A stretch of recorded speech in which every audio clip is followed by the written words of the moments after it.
Hello, we are going to divide this. We're dividing a polynomial by a binomial, okay? I'm gonna be pretty quick in this video. If you need more details or more examples, I will go ahead and link a video right over there for you. Also, I'll link a playlist that has a bunch of other polynomial dividing fun for you that may be coming up in your future. And also, I'm assuming you're pretty comfortable with factoring.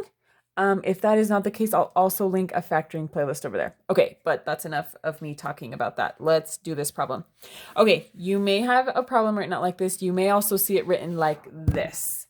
And it's a lot easier to work with when it's written like this, okay? Especially when we're doing it by factoring, okay? So these mean the same thing.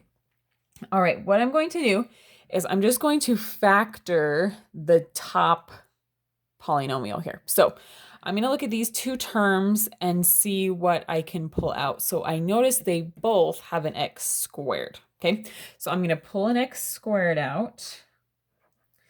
And what I have left when I pull out an x squared is I have a 2x minus 5.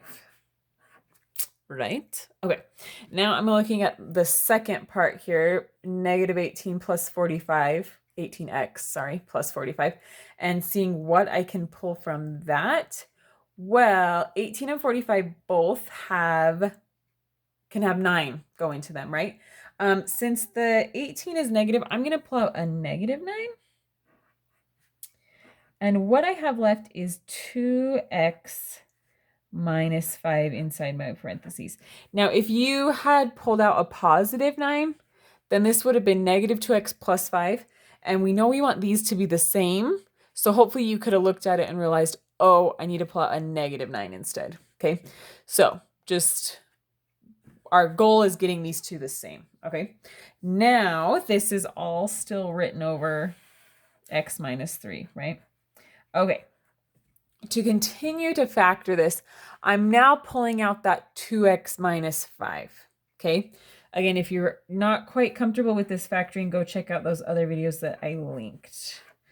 All right, so I'm pulling out the 2x minus 5, so I'm going to be left with x squared minus 9 times 2x minus 5, okay? I'm pulling out that 2x minus 5 just like I pulled out the x squared, just like I pulled out the negative 9, okay? And this is all still over x minus 3.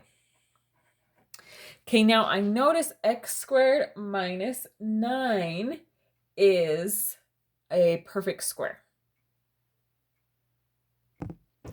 Or rather, I should say a difference. I can use the difference of two squares would be a better way to say that. So x squared minus 9 factors down to x plus 3 times x minus 3. Okay, and then I still have the 2x minus 5 over x minus 3.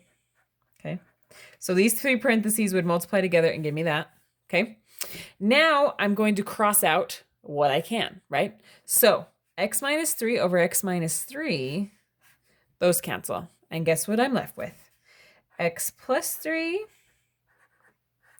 times 2x minus 5. And that is your answer. I'm assuming your teacher is probably okay with you leaving it in this form. If not, you could always multiply this out to get what it is multiplied. I said that very smoothly. Sorry about that. But most of the time, it'll probably be okay to leave it like this. All right. Go ahead and check out those other videos if you need to. And go get your homework done. Go to bed. Have dreams of math that are nightmares.